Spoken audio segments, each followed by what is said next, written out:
Welcome back. It is time for another rankings video. Today we're going to be going over the top 35 wide receivers based on tiers. We're going through tier 1, best of the best. These are going to be guys that are going to, I think, that are going to finish as wide receiver 1 overall. Tier 2, we're going to have the best of the rest of the wide receiver 1s. In tier 3, these are going to be low-end wide receiver 1s, high-end wide receiver 2s. In tier 4, these are guys that I think can be wide receiver 1s, but I have questions and concerns if they can really reach that potential, but are going to be solid wide receiver 2 options for your team. And in tier 5, these are just going to be solid wide receiver 2s with upside. And finally, down in tier 6, these are going to be guys that are going to be toss-ups between wide receiver 2, wide receiver 3 flex plays. Starting off in tier 1, we got 4 guys in this tier. And the first one being Ja'Marr Chase, last year's wide receiver 1 overall, and he's been wide receiver 1 in points per game since his career. He should be going at the tops of drafts. If you're not selecting Ja'Marr Chase, it's probably because you don't have the 1 or 2 pick. Then we got Justin Jefferson, who was wide receiver 4 in points per game last season and has proven to be QB proof. Doesn't matter who's throwing him the ball. He's averaged 18.2 fantasy points per game in games with quarterbacks that are not Kirk Cousins. And last year with Sam Darnold, he was at 18.7. Now comes in J.J. McCarthy, who in a Kevin O'Connell-led offense should be put in a great position to succeed. Then we got CeeDee Lamb, another wide receiver who has had success without his main quarterback in averaging 18.2 fantasy points per game without Dak, good enough for wide receiver 9 in points per game over that span.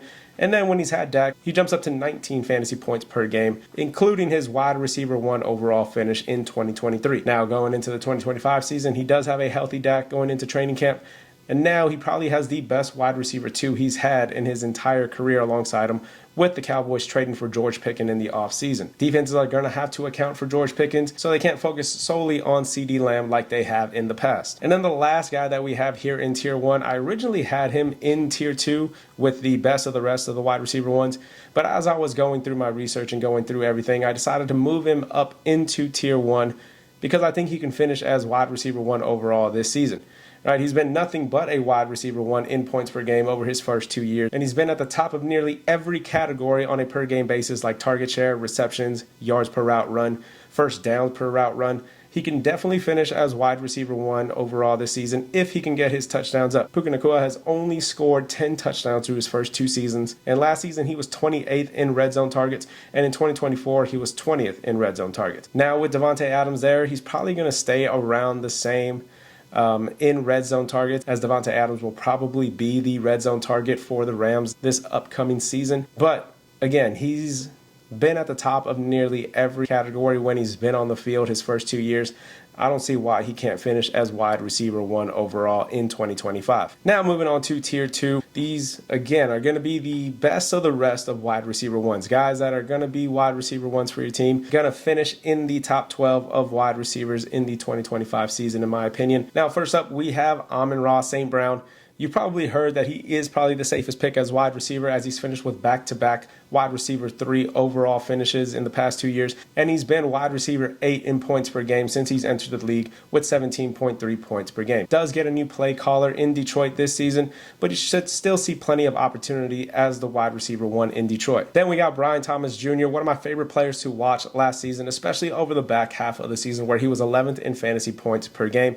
Now has Liam Cohen as his head coach, who had the Bucs passing game rolling last season. And he's also stated that he was impressed with Brian Thomas Jr.'s ability to move around formations from out wide into the slot, and believes he can do a lot of the same things with him this upcoming season. Very excited to see how Brian Thomas Jr.'s sophomore season will go. I don't think Travis Hunter will have too much an effect on Thomas's target share. Thomas is still going to be the wide receiver 1 there. They're both going to get their fair share in their offense. Then we got Nico Collins for the Houston Texans. He was on track for a wide receiver 1 overall type of season before his injury, where he was at 21.3 fantasy points per game. Comes back and he was wide receiver 21 in points per game from weeks 11 to 18. This team did not bring back Stephon Diggs. They don't have Tank Dell for the 2025 season. They did bring in Christian Kirk. They did bring in a couple rookies through the draft, but Nico is going to be Stroud's guy. He's going to be heavily targeted, and now that he's coming in fully healthy this season, should be a wide receiver 1 again. Another sophomore wide receiver here with Malik Nabers exploded in his rookie season, seeing an insane 35% target share, averaged 18.2 fantasy points per game with guys like Daniel Jones, Drew Lock at quarterback. Doesn't get too much of an upgrade at quarterback this year with Russell Wilson, but in my opinion is still an upgrade. And then if at some point Russell Wilson does get benched, Jameis Winston is most likely in line, and we know that he can sling the rock around. And then I'm sure at some point we will get to see Jackson Dart and see what this connection could look like for years going forward. This team is only projected at 5.5 wins, and you usually don't want to target players in bad offenses, but Malik Nabers is an exception to that rule. And then the last guy here in Tier 2 is going to be Drake London. Broke out in his third season, and we haven't seen the last of him yet. He was wide receiver 5 overall, wide receiver 14 in points per game with 16.5. And it'll be his first full season with Michael Penix at quarterback. And we saw over the last 3 weeks of the season, he was heavily targeted by Michael Penix, seeing a 39% target share, averaged 7 receptions for 117 yards a game with 3.6 yards per route run. Now, over that span, he was good enough for wide receiver 2 in points per game with 23.1. Now, those numbers will come down over the course of a full workload over a full season, but if it's any indication of what we can get from the Penix to London connection, I think we're in for a monster season from Drake London, who's currently going as wide receiver 9 with a 15.9 ADP on most platforms. Moving on to Tier 3 now. Probably going to get some hate for this first guy up here in Tier 3 for having him this low, but I'm explaining my reason why.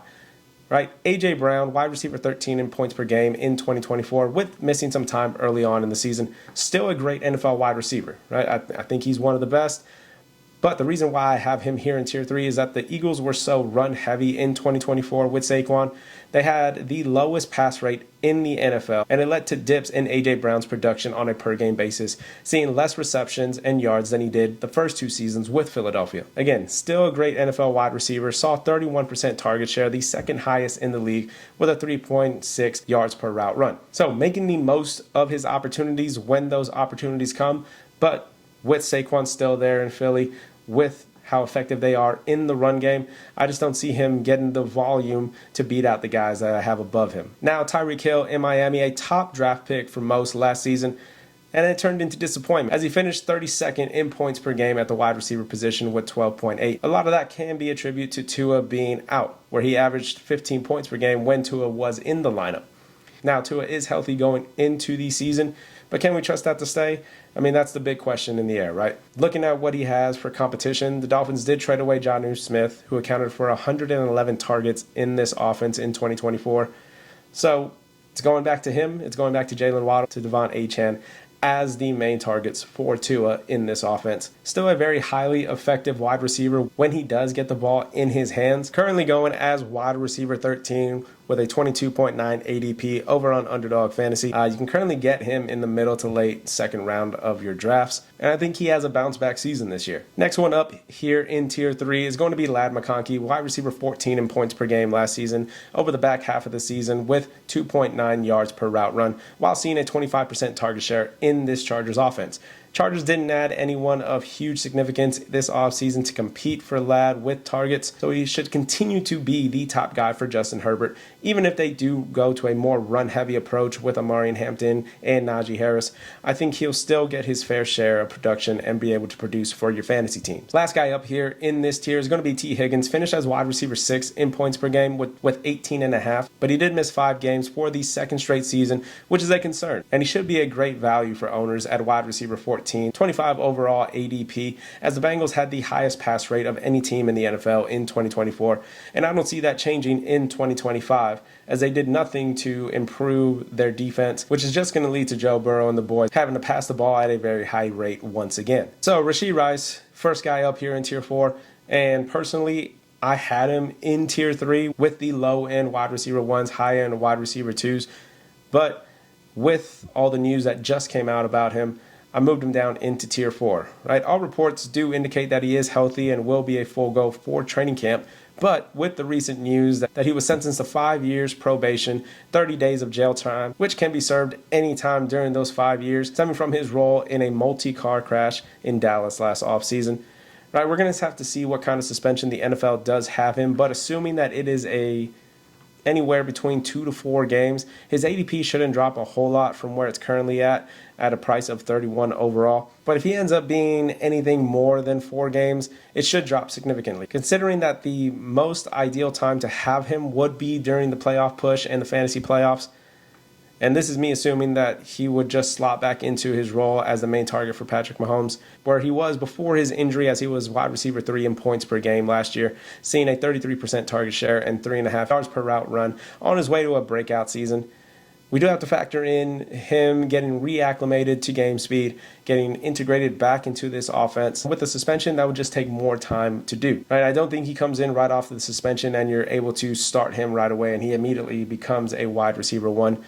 But he can definitely work his way back up to a league-winning type of wide receiver as you're making your push for the playoffs. So I really don't have a problem taking him wherever he falls in ADP based off of his suspension. Then we got Jackson Smith-Njigba, wide receiver 20 on the season in points per game. He was 30th amongst wide receivers in first down per route run and 33 in yards per route run. Not great, but when you look at week 9 on, he was wide receiver 8 in points per game, improving in both of those categories of yards per route run and first downs per route run. So what happened over that split?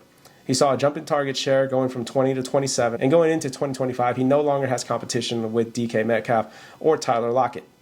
Now, they do bring in Cooper Kupp, but he is on the back end of his career, so I'm not too worried about Cooper Kupp taking too much away from JSN. The thing that does concern me is Clint Kubiak coming in and being the OC in Seattle, coming over from New Orleans, where in his offense targeted the slot wide receiver at the 8th lowest rate last season, and that's where JSN plays the majority of his snaps. Now, that could change in 2025 now that DK Metcalf and Tyler Lockett are gone. He could assume a new role and be moved all over the formation. I mean, I would assume that that's going to be the case as he is their wide receiver 1, and he's not going to come off the field in 2 wide receiver sets. So I think he will still be good for fantasy owners, but just gives me a little bit of pause when thinking about JSN, especially when Cooper Kupp played the majority of his career in the slot as well. And now we have Davante Adams, finished as wide receiver 10 in points per game last season, then joins the Rams in the offseason to pair alongside Puka Nacua. Even though he is entering his age 32 season, he's still one of the best wide receivers in the league, ranking in the top 20 of wide receivers in yards per route run, moving the chains at a consistent rate, ranking as 24th in first downs per route run. Puka is going to be the number 1 in this offense, but Adams is still going to produce and get his fair share of volume. And like I said earlier, I think he is going to be the red zone target for the Rams, so should have more touchdowns than Puka Nacua, should be targeted heavily once they get down into the red zone. And then we got Mr. Consistent Mike Evans, who was wide receiver 11 in points per game in 2024 and wide receiver 14 in points per game for his career. Main thing that concerns me with Mike Evans is his age, going into age 31 season, and he has some young competition now in that wide receiver room with second-year player Jalen McMillan and rookie Emeka Egbuka. But even in his age 30 season, he was still one of the best in the league, ranking 4th amongst wide receivers in yards per route run and first downs per route run. And as long as he can stay healthy, which he has for the majority of his career, he should continue to be Baker Mayfield's top target. And then we have Marvin Harrison Jr., disappointed owners after being taken as wide receiver 9 last season and finishing as wide receiver 43 in points per game. He averaged about 7 targets per game, only hauled in about 4 of those for 52 yards per game. And getting open wasn't the issue as he posted a 17% win rate, good enough for 14th amongst wide receivers per fantasy points data. Where he lacked was in contested catches, where he had a 37% success rate. Now we're hoping that the OC Drew Petzing can get Marvin Harrison Jr. some design plays, as he had 0 design plays in 2024. Nothing on the screens, hardly targeted at all when he was put in motion. Being able to move Marvin Harrison around the formation, design plays specifically for him, should definitely boost Marvin Harrison Jr. in 2025. He's a talented player who had some bad luck in 2024 is what I'm chalking it up to. So hopefully we can see that talent start to come out in year 2. And the last guy up here in tier 4 is going to be Terry McLaurin, somebody that I was really high on going into last season, as he was going to be paired up with the best quarterback of his career. And then he goes out and finishes as wide receiver 7 overall, wide receiver 16 in points per game, which is around where he's being drafted right now over on Underdog as wide receiver 18. The thing that makes me hesitant with Terry McLaurin in year 2 of Jayden Daniels is, one, obviously the holdout. He's not happy with how contracts have gone. He stated that he can't see himself being on the field if he doesn't have a new contract. And then number 2 is when we look at his numbers from last year, nearly 30% of his total points came from touchdowns alone. And then we look at all his other stats like receptions, receiving yards, and yards per route run. Those have all somewhat been in line with what he's put up throughout his career. Touchdowns were the one stat that had an increase of about 38% compared to his career average. Everything else kind of stayed the same, and it was only touchdowns. Yes, touchdowns are great, but you can't predict touchdowns from a year-to-year basis. And now he has Deebo Samuel alongside him, which isn't too scary because Deebo isn't the same player as he has been in the past. But you can expect Cliff Kingsbury to still integrate Deebo into this offense, still design stuff for Deebo that made him successful in San Francisco, which is something that they weren't doing a whole lot with the wide receiver 2 last year in Dyami Brown. So can he be a wide receiver 1 in 2025? Yeah, he can, because we saw it happen in 2024 with Jaden Daniels as his quarterback. But when we break it down a little bit, those are the questions that I have about Terry McLaurin really being a wide receiver 1. Now moving into tier 5, where we have solid wide receivers that have some upside. And the first guy up here is going to be Garrett Wilson, who finished as wide receiver 10 overall in 2024. But don't let that number fool you, as he was wide receiver 21 in points per game with 14.8. And for his career, he's wide receiver 32 in points per game with 13.3. And I get it, a lot of that was didn't have a quarterback. Now he reunites with his college quarterback in Justin Fields.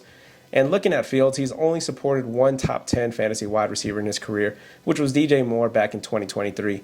When Moore averaged 17 fantasy points per game.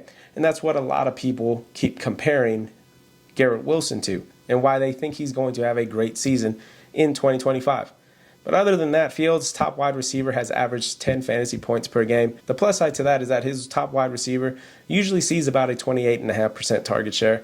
So, yes, Wilson will be hyper-targeted, but he's also been hyper-targeted throughout his career and still has yet to produce elite numbers. And at his current ADP of 28.7, wide receiver 16 overall, I might be looking elsewhere, like Marvin Harrison Jr., like JSN, or if I'm needing a running back, we got guys like Chase Brown, Josh Jacobs going in this range. And if I'm looking to take a quarterback early, I'm definitely taking Josh Allen over Garrett Wilson. Next one up is Courtland Sutton. He is currently wide receiver 27 on Underdog, going behind guys like Xavier Worthy, Jameson Williams, DK Metcalf, Tet McMillan, all of which he beat out last year on a points per game basis, except for Smith. But once Bo Nix got acclimated to the NFL and built that chemistry with Sutton, he improved to wide receiver 20 in points per game from weeks 5 through 18, and then took a jump to wide receiver 10 from week 9 on with 18 fantasy points per game. So we saw constant improvement from Sutton and Nix as they got more and more comfortable with each other. Now they're going into year 2 with each other, with Sean Payton still there as their head coach. And he was one of the more efficient chain movers in the NFL at the wide receiver position last year, having a great yards per route run and first downs per route run. I think he's being undervalued right now at wide receiver 27. So getting him here is going to be a huge boost for fantasy teams. Now going back to a Philadelphia wide receiver in Devontae Smith, I do think Smitty is a good wide receiver, very similar to what I talked about with A.J. Brown. I think he's a good NFL wide receiver, but when it comes to fantasy, his ceiling is pretty capped by A.J. Brown and this Eagles offense being so run heavy. Smith has finished as wide receiver 17 in points per game, which is a solid wide receiver too. That's why he's in this tier 5 for me, and would only move up if we had any type of injury to A.J. Brown. As when Brown has missed time, Devontae jumps up to 17.8 fantasy points per game, good enough for wide receiver 11. I do think he is a good value right now with an ADP of 50, wide receiver 25 off the board. Again, I think he's a solid wide receiver 2. Wide receiver 25 is just right outside the wide receiver 2 range, so getting him here, again, I think is going to be great value for fantasy owners, but just know that his ceiling is capped because of the offense that he's in. Now we got DJ Moore, down year compared to his first year in Chicago when he finished as wide receiver 6 overall. But can you blame him? The reports coming out this offseason about the previous staff just sounded like a nightmare, sounded like a mess. Now in comes in Ben Johnson, who should improve this offense in his first year. And I expect DJ Moore to be Caleb's top wide receiver. A lot of people think that Rome Odunze can break out and be Caleb's top wide receiver in 2025. But I expect it to be DJ Moore, at least for this first year under Ben Johnson. And then the last guy up here in tier 5 is going to be Juwan Jennings. Reports recently came out that he's wanted a new contract. And if he doesn't get a new contract, he's going to get traded. So he may change, depending if he does get traded to what team and whatnot. I may just not have him in this tier at all. But I do like him here in this role with San Francisco as a solid wide receiver 2 for your fantasy teams with some upside, as he scored 24 points per game in games without Deebo or Brandon Ayuk. Deebo's now in Washington.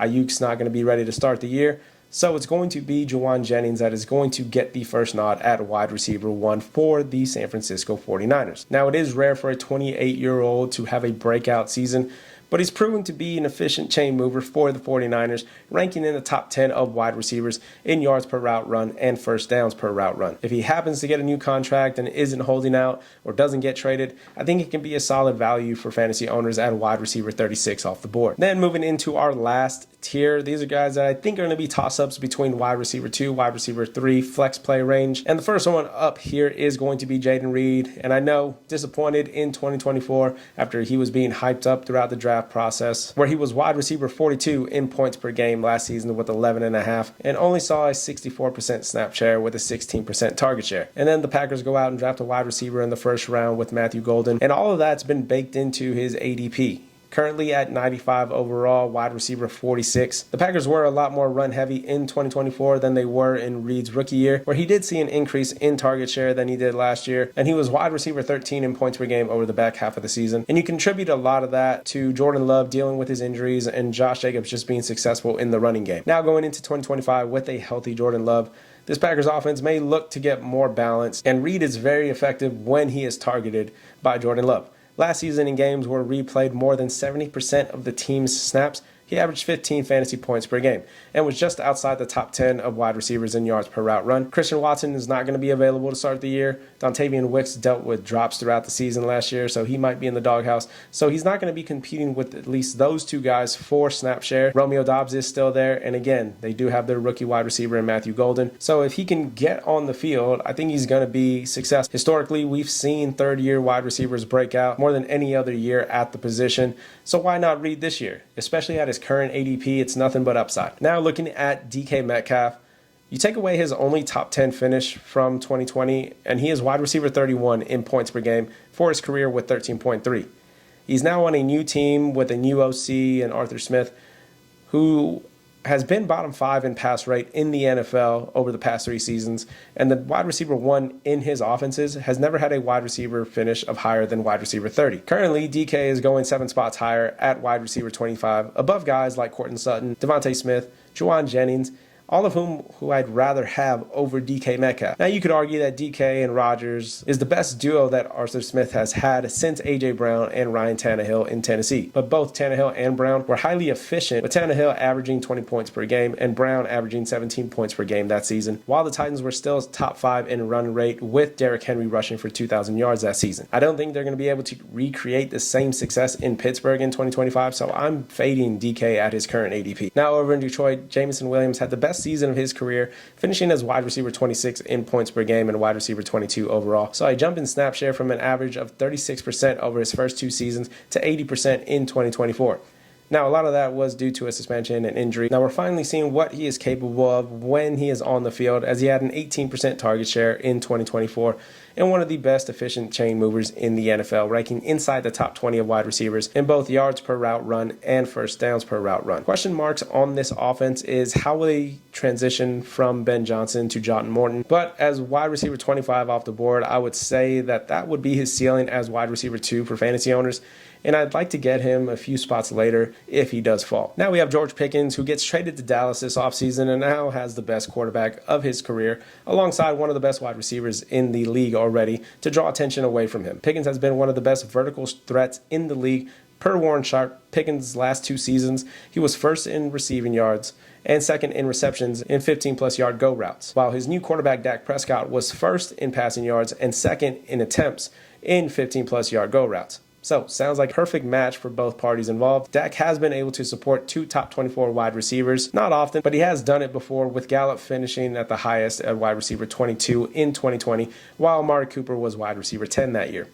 Pickens is currently going as wide receiver 28 behind guys like DK Metcalf, Xavier Worthy, and the previously mentioned Jameson Williams. Now looking at Jordan Addison, who was wide receiver 25 in points per game last season, an improvement from 2023, even while missing 2 games, as he still saw an overall increase in snap share and target share. There are legal implications looming over him, Trial started on July 15th, and we just got word 2 days later on July 17th that he has pled guilty to what is known as wet reckless charge, which means he pled guilty to reckless driving with the involvement of alcohol. He's going to be placed on a 12-month probation, pay a fine, and have to complete 2 online courses. The NFL is now going to have to make a decision on him as well as Rashid Rice, which will cause his ADP to drop some.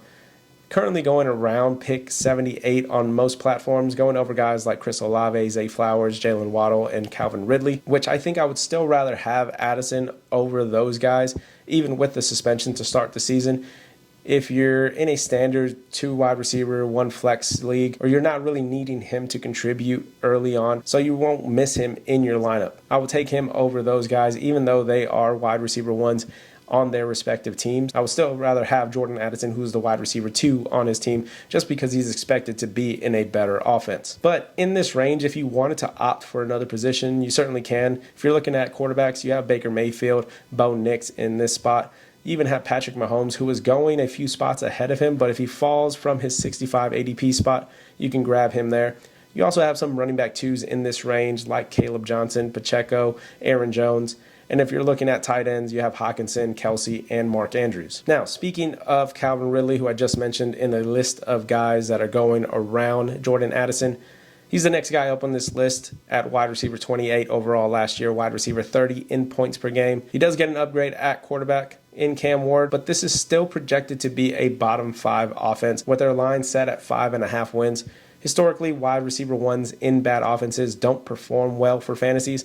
I would be fading him here, but I would definitely take a chance on him if he were to drop a few spots lower on the chance that he and Cam Ward can figure it out in year 1. Now we got Ted McMillan, the rookie first-round pick for the Carolina Panthers, a 6'4", 220-pound wide receiver, runs a 4.5 speed, broke out early in his career with the Wildcats, and young breakout ages typically correlate with early success in the NFL. Both the GM and head coach for the Panthers raved about his size, raved about his hands, raved about how he can come down with the football, especially in the red zone. I think he's going to be a great weapon for Bryce Young and this young Panthers offense. I think he'll be a solid wide receiver 2 for fantasy owners. And right now he's going a little high for my comfortability right there. But we'll see if he can move up for me once training camp starts going, once preseason starts rolling along. Now we got Josh Downs, probably the most talked about late round wide receiver heading into this draft season. And I can see his current ADP of 134 rising as we get closer to drafts, especially if Daniel Jones is named the starter. Only wide receiver 31 in points per game, but was one of the more efficient chain movers in the NFL, ranking 11th amongst wide receivers in first downs per route run, among the top 20 in separation score by fantasy points data. And then he's currently going at wide receiver 46, and I'll take him there every time. And now we got second-year wide receiver Rome Odunze, who was wide receiver 63 in points per game last season, but now steps into the number 2 role with Keenan Allen no longer on the team, vacating 121 targets from this offense. And that's really the only thing that I like for Rome Odunze going into year 2 is the vacated targets and the addition of Ben Johnson. But that's about it. He didn't really show much in year 1 that would signify any type of breakout in year 2. His target share, his yards per route run, his fantasy points per game all went down even when the Bears changed play callers in the middle of the season. It's just hard to get excited for a player that didn't show a whole lot in year 1. And is going around players who we've seen at least some production from in the past. His ADP has come down to wide receiver 33 from wide receiver 25 earlier in the summer. Year 2 is the second highest year for wide receivers to break out if they are going to break out. If you want to take a chance on him here at wide receiver 33, I don't mind it. But I'm a little hesitant in taking him just because we didn't see a whole lot in year 1. And now we got the second overall pick in April's draft, Travis Hunter, being drafted to an offense with Liam Cohen as the head coach, who did have the passing attack for the Bucs rolling last season, and now is bringing that over to the Jacksonville Jaguars. There is concern on how much Travis Hunter will play on defense, which is the main reason why you can grab him at wide receiver 30, because I think he would go much higher than that if he was solely a wide receiver. Yes, Brian Thomas Jr. is going to be the number 1 in Jacksonville, but that doesn't mean that Hunter won't get his opportunity. We look at the wide receiver 2 for the Buccaneers last season. After Chris Godwin went down with his injury, it was Jalen McMillan for the majority of the season, who was wide receiver 25 in points per game with 14.4 and had a target share of 16%. Now, I think we can all agree that Travis Hunter is a better player than Jalen McMillan. and should see more opportunities than McMillan did and be more efficient with those opportunities when he gets them in 2025. I think he's going to be a great value here down at wide receiver 30. And lastly, we got Stefon Diggs here coming off of an ACL injury, which prior to he was wide receiver 18 in points per game with 15.2, still pretty efficient when targeted. Now, while he is going into his age 31 season, he'll be turning 32 during the season. The return from the ACL does give me some pause, but that's already baked into his ADP as he's wide receiver 44 over on Underdog, wide receiver 42 on ESPN, and may not have to start the season on the PUP list like anticipated. He did participate in a limited fashion in OTAs, but if he can get on the field and start building chemistry with a young, talented quarterback like Drake May throughout training camp, I can definitely see him smashing his ADP and being great value for fantasy owners. And there we go, guys. My top 35 wide receivers going into the 2025 fantasy season. If you haven't seen it already, we did break down running backs. We did break down quarterbacks. We will have tight ends coming up next. Also got plans for some undervalued players, some overvalued players, some hidden gems, some sleepers, and all that good stuff heading into the draft season. So if you haven't already, go ahead and hit that like button. Go ahead and hit that subscribe button. Appreciate you guys for watching. See you next time.